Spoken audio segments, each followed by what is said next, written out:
السلام عليكم ورحمة الله. جبل من الأزمات يظهر لمن يريد أن يعمل على حلحلة الوضع الفلسطيني المتأزم بامتياز إن صح التعبير.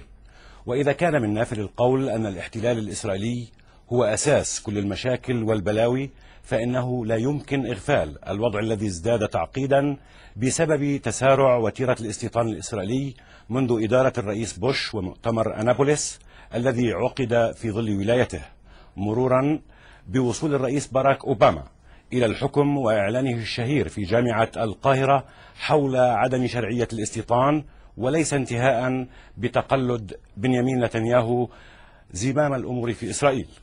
خلال ذلك كله جرت في النهر الفلسطيني مياه كثيرة، لكن لم تعمل هذه المرة على جعلها صالحة للشرب، بل عملت عند الرئيس أبو مازن والفلسطينيين عموما كالشوكة في الحلق. وأكثر هذه المياه تلويثا سالت من غزة منذ الانقلاب الذي وقع هناك. وبصرف النظر إن كان انقلابا كما تسميه منظمة التحرير أو حسما عسكريا كما تفضل حماس أن تدعوه، فإن ما لا نقاش فيه هو أن المستفيد الأول والوحيد منه هو إسرائيل، وبالمقابل فإن الخاسر الأكبر هو الفلسطينيون، كل الفلسطينيين. وفي خضم هذه الأمواج المتلاطمة جميعا جاء إعلان الرئيس أبو مازن الأخير حول عدم نيته الترشح في انتخابات الرئاسة القادمة.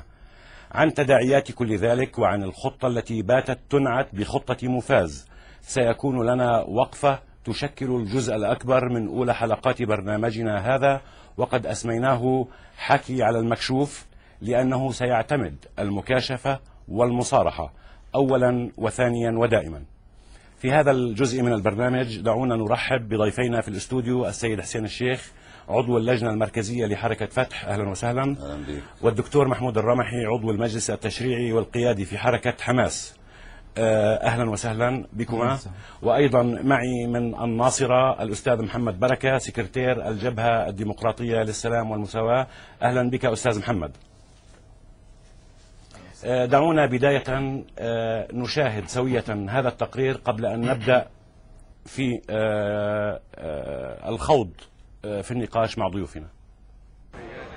وسط حالة الإحباط غير المسبوق التي تسود الشارع الفلسطيني بفعل الانسداد الحاصل في المسار السياسي وما أعقبها من تداعيات أبرزها إعلان الرئيس أبو مازن نيته التنحي عن دفة القيادة، تبرز الأسئلة الصعبة حول القادم الذي ينتظر الكل الفلسطيني الذي يعاني انقساما واحتلالا وحكومة يمينية تلتهم على مدار الساعة ما استطاعت مما تبقى من الأرض. ورغم أن الراهن السياسي المعاش بكافة تفاصيله الآنفة الذكر تحتم على الفلسطينيين الذهاب فورا إلى مصالحة وطنية لأنها السبيل الأوحد لمواجهة ما يعترض مشروعهم الوطني من مخاطر، تتكرس حالة الانقسام يوما بعد يوم، ما يعطي حكومة نتنياهو المزيد من هامش المناورة والتهرب من استحقاقات السلام الغائب، ويلقي على كاهلنا المزيد من الأعباء. إسرائيل ترى في حالة الانقسام السياسي حالة مناسبة لفرض هيمنتها وسيطرتها.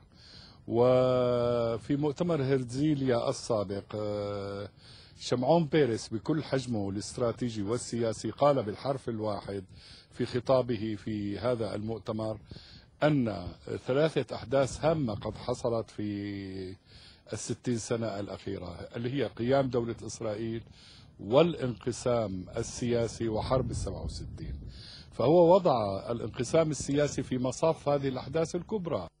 وفي حمأة البحث عن مخارج لجملة المآزق التي نعيش، نلمس شبه إجماع بأن الحل يكمن فقط في وحدة الموقف والخطاب إذا ما أردنا درء ما ينتظرنا جميعا من ويلات.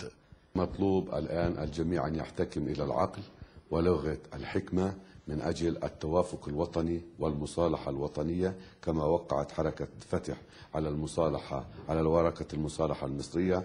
المطلوب من حركة حماس الآن التوقيع على هذه الورقة لإعادة اللحمة إلى الشعب العربي الفلسطيني ومن ثم إلى الجغرافيا، وبالتالي إجراء الاستحقاق الدستوري للانتخابات الرئاسية والتشريعية. هذا هو وحده المخرج من الأزمة التي نعيش بها، على اعتبار أن الوحدة الوطنية هي السلاح الأمضاء الذي يمتلكه الشعب العربي الفلسطيني. هذا جزء يسير من المشهد القاتم، فهل التقط ولاة أمرنا مفاد الرسالة؟ الإجابة برسم أولئك الذين يلهثون وراء طروحات مزعومة وفتات يعرضه غلاة اليمين في إسرائيل، وآخرون يرون بضرورة المضي قدما في نهج المفاوضات. فهل من سبيل آخر؟ أهلا وسهلا بكم جميعا مرة أخرى. دكتور، واضح تماما أننا في مأزق سياسي ومقبلون على مرحلة غاية في الصعوبة، وثمة شرط وحيد لتجاوز ذلك كله. هذا الشرط يتمثل في الذهاب فورا لمصالحة وطنية تعقبها انتخابات. لماذا هذا الإصرار بعدم الامتثال للفيصل الطبيعي والشرعي الوحيد وهو الشعب الفلسطيني؟ وهناك تباين في موقف حركة حماس من هذا الأمر. هي من جهة تمنع لجنة الانتخابات المركزية من الذهاب إلى غزة لإجراء اللازم لإجراء هذه الانتخابات، ومن جهة أخرى فوجئنا بموقف الدكتور دويك قبل يومين أنه يتحدث عن أنه سيعقد هذه الانتخابات خلال 60 يوم إذا ما استقال أبو مازن ومضى في استقالته وتقلد هو رئاسة السلطة. بسم الله والصلاة والسلام على رسول الله. طبعا يعني الكل كان يتابع الأحداث وكان يدرك أن حركة حماس منذ الانقسام الذي حدث في غزة في شهر 6 2007 هي أول من دعت إلى الحوار.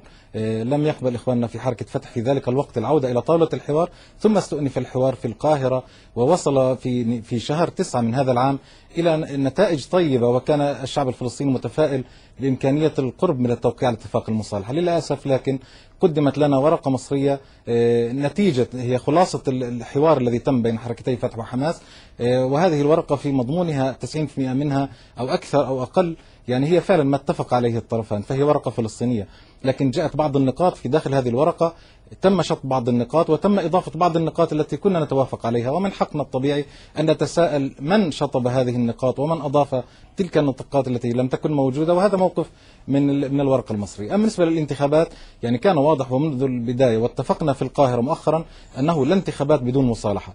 أولا المصالحة هي الأولوية، الانتخابات لا تكون بديلة على المصالحة، الانتخابات هي نتيجة طبيعية للمصالحة الفلسطينية. أما الذهاب إلى انتخابات جزئية في جزء من الوطن الضفة الغربية مع إغفال إشراك أهل غزة في هذه الانتخابات، هذه قضية مرفوضة. يعني الحديث عن منع لجنة الانتخابات المركزية من غزة وممارسة نشاطها. يعني دعني أقول الآن وأنا أحب أن أوضح أنني اجتمعت أنا والدكتور عزيز الدويك مع الدكتور حنا ناصر قبل الأحد الماضي في يوم 8/11 في مقر لجنة الانتخابات المركزية، وكان بوجود الأخ رامي الحمد الله وغيرها.